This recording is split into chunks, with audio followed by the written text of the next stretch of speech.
gun to my head and a finger on the trigger. It was March of 2007, and Sergeant Chuck Cross of the Milwaukee Police Department was ready to kill himself. Something just made me hesitate for that second and realize, you know what, this is ridiculous. And I stopped. Police officers on the beat, a job of extreme stress that pushes some wearing a badge to suicide. It is something law enforcement does not always want to talk about. Often suicides are classified as accidental discharges, undetermined deaths. Why is it that if you know it is the #1 killer of law enforcement officers today, why is it that we would not address it? Robert Douglas is executive director of the National Police Suicide Foundation, hoping to raise suicide awareness among emergency workers through education and counseling. Douglas is a retired Baltimore cop. What we're trying to do in law enforcement today is change a culture, because in law enforcement culture, suicide is unacceptable.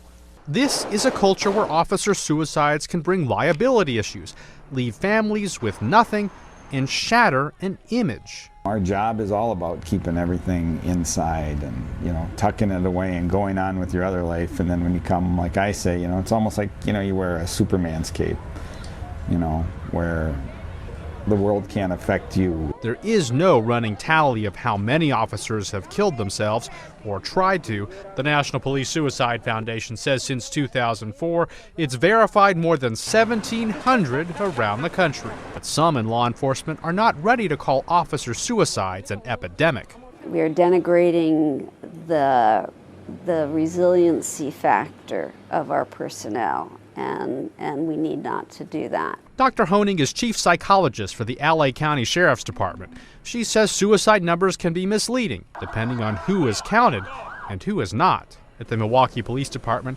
Sergeant Chuck Cross got help and won his job back.